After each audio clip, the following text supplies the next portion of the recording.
I'm Barry Gibson. I'm a medical sociologist and I work at the University of Sheffield in the unit of dental public health.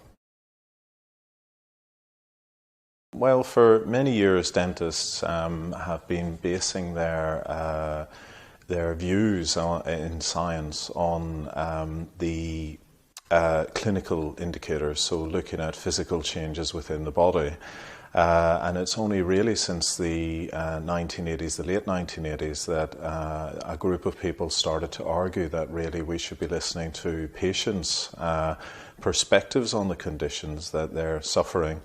And so for that reason, they developed a whole series of measures looking at the impact of different oral conditions on patients within everyday life. And the reason why we should be interested in patient-reported outcomes is that really we ought to understand oral health from the patient's perspective. After all, it is the patients that we're treating, not the kind of just the physical disease. We're looking at the person as a whole thing, a whole entity. And one of the reasons why these measures are useful is because they help us understand the impact of conditions basically on the whole everyday life of the patient. The DHEQ is the Dentine Hypersensitivity Experience Questionnaire. It is a questionnaire that is designed to measure the impact of dentine hypersensitivity on everyday life of patients. It has, I think, around 48 questions. We have had several versions, and we've been gradually reducing it to kind of a robust measure. And it's basically a questionnaire that helps patients map the range of impacts that their dentine hypersensitivity has in their everyday life.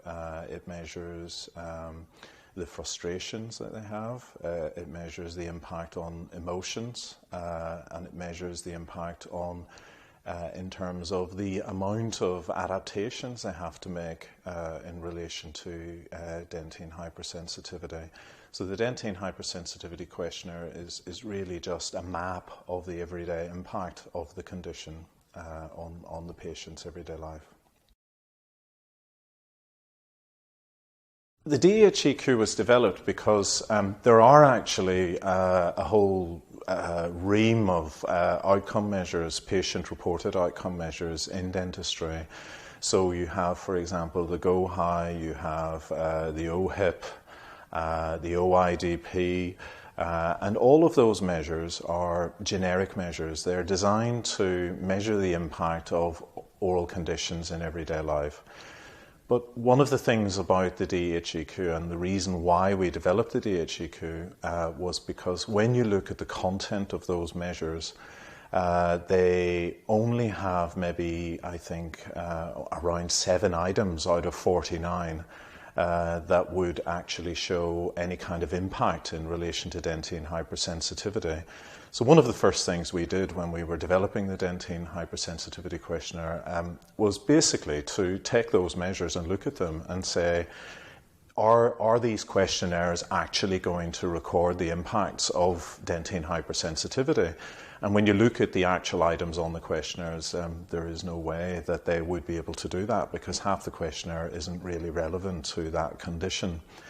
So this led us to actually think about developing a questionnaire that was much more specific. I have to tell you, at the time, we didn't think this would be a problem. We didn't realize that this was a problem, actually. And it was only after we took the time to go through those questionnaires to look at the existing measures that we began to realize that they wouldn't be able to show any kind of sensitivity to change within the condition, simply because 7 items out of 49, for example, on the OHIP is just not enough. It's just not going to robustly measure the changing nature of the condition. So that was why we had to develop the measure. The existing measures just really weren't going to be able to provide a kind of robust measure of change over time. And one of the key reasons why we needed the DHEQ was so that we could actually show change, measure change over time. And so after having reviewed those measures, we basically went ahead and started to develop a new measure. The DHEQ, from the outset, when GlaxoSmithKline got involved, they approached us and they wanted us to develop this measure. What we did was, in the first interactions, we said, how serious are you about this? And one of the things I said was, we're very serious. So what we did was we put together several proposals. We put together a proposal that was looking at a light version, sort of like an easy to go, easy way of measuring. The second approach was to do a kind of gold standard, industry-based kind of approach that if you were to do it this way, you would have covered all the bases. So the way in which we developed it was very simple. We followed the kind of guidelines issued by Guyot, Locker and Juniper, and we developed an approach that was in 5 stages. So the first stage was to interview people about the condition, and then to develop kind of questions from what they were saying. So, you know, you ask someone, well, how does this condition affect you?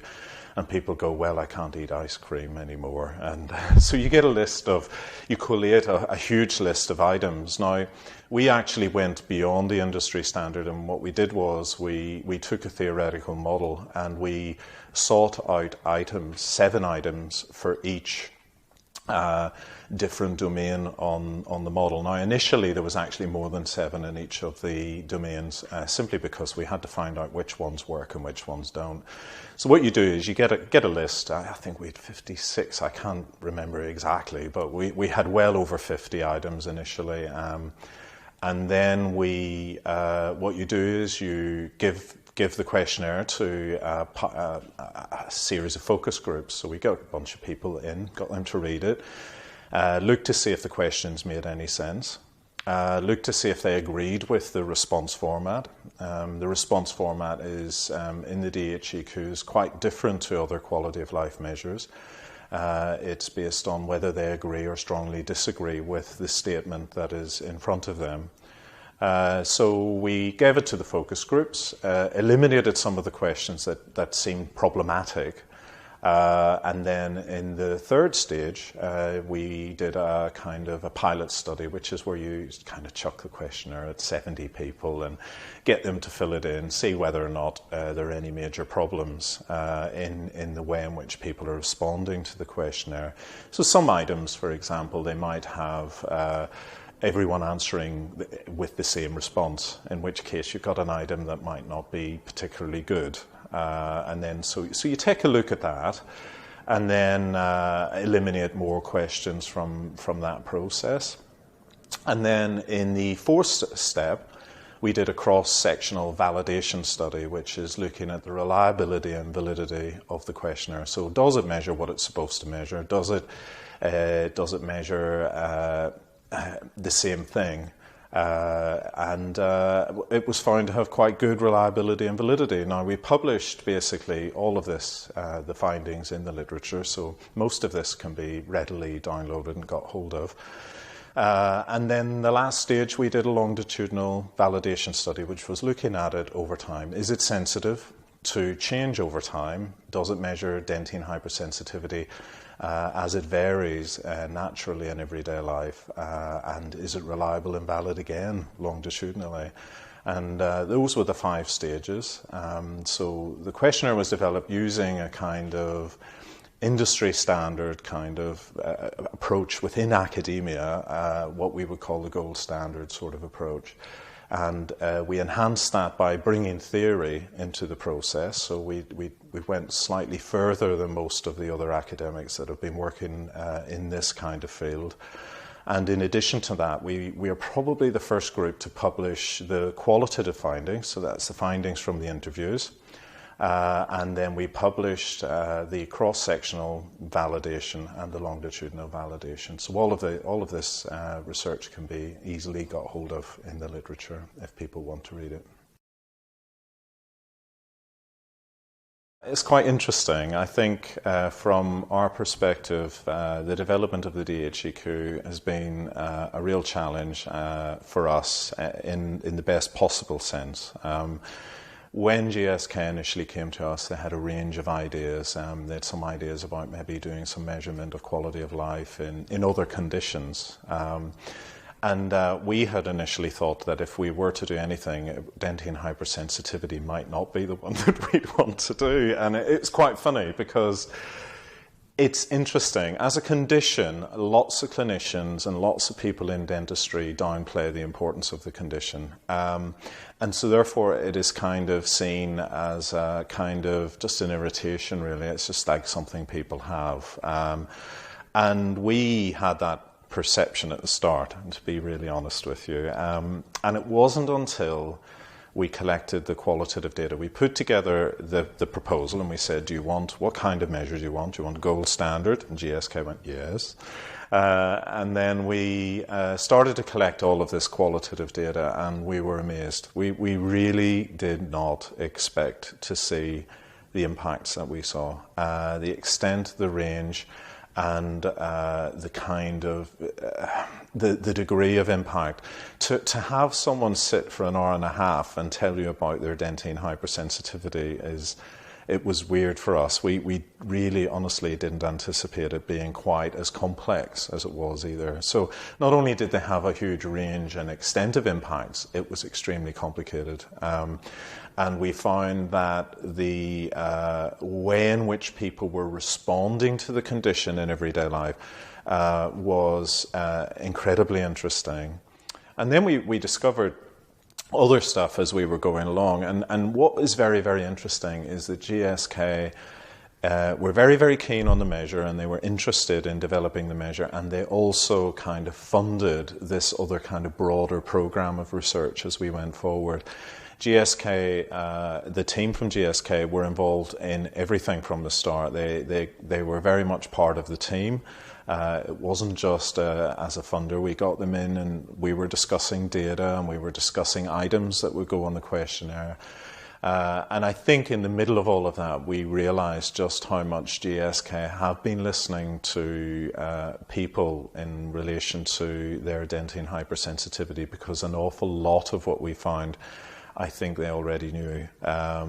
But what we were doing was we were kind of producing it in a format and according to the kind of protocols that academic dentistry would expect. So the involvement was very much, from the outset, stimulating the interest, really challenging us, and then helping us kind of move forward. And I think they were very open to multidisciplinary approach that we adopted. So we had sociology, psychology, we had dental public health.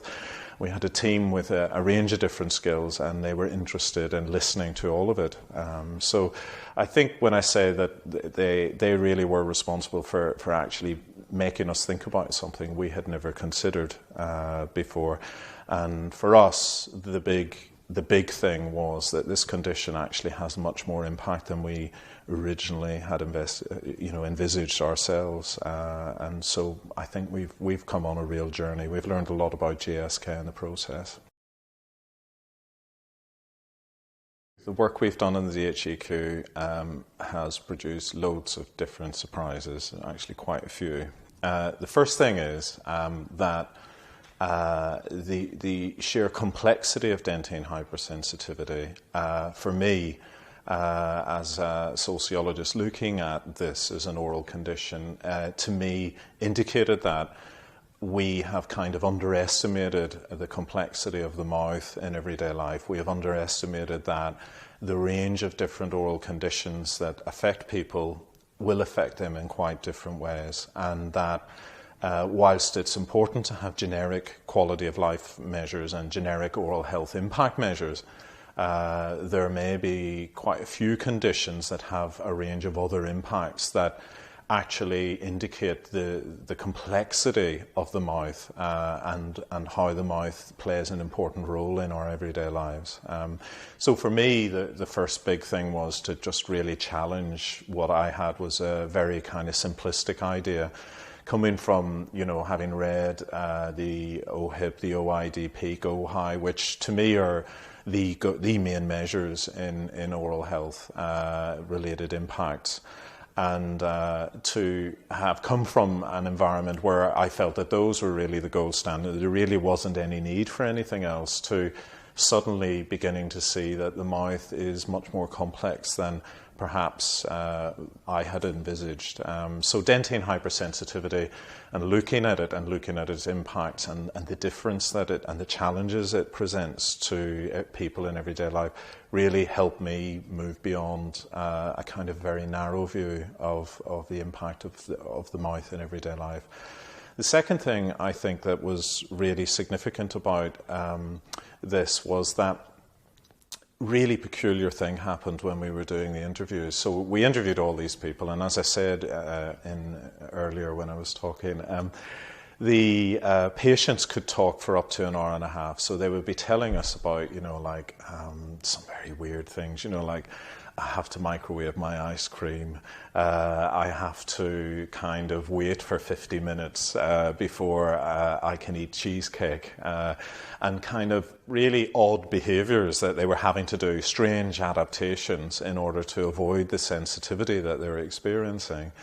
And then, almost to a person at the end of the interview, they would go, but it's not a big problem, it's just nothing, it's no big deal.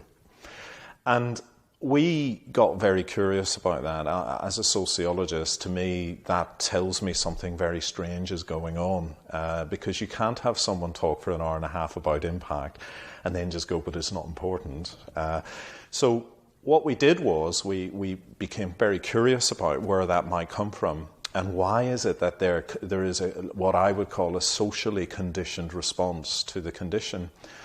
And I'm not going to go into the complexity of it, but GSK, in a way, have stimulated us to go and look at the concept of dentine hypersensitivity. And we recently published a paper looking at the concept over the last 180 years. And what we discovered was that dentine hypersensitivity as a concept is kind of considered in a kind of very derogatory manner in some respects in dentistry. Dentists often don't hold conversations with patients about dentine hypersensitivity. So one of the things that will happen is the patient will tell you, they go to the dentist and they say, I've got sensitive teeth. And the dentist will go, use Sensodyne or use whatever product that comes into their mind. And that's the end of the conversation. And so historically, the truth is that patients have been conditioned into not bothering their dentist with this condition. And the reason for that is because dentine sensitivity is what dentists are interested in. Because dentine sensitivity is sensitivity that occurs as a result of disease. And of course the dentist is there to prevent disease, real disease, in the form of caries, holes in teeth, and things that can lead to the rotting of teeth falling out. And dentine hypersensitivity historically developed just as a bit of a nuisance on the outside of the interests of the dentist. So we published this research, and this is one of the big things about getting involved with the DHEQ. We ended up with all sorts of other findings that just we hadn't really anticipated.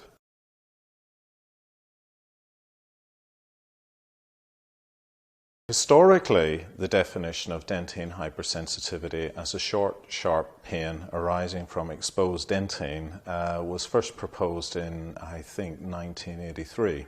And that definition only developed in the literature because before that time, the condition was basically a kind of strange enigma. That dentists kind of got these weird patients that would come in and complain of sensitivity, and there was no disease, and they were kind of odd and things, and so it became a kind of a condition that people talked about, but there was no clinical definition. So what happened was the definition proposes that dentine hypersensitivity is a short, sharp pain from exposed dentine that is the result of no other pathology or no other cause. So it's a definition of exclusion, as it were.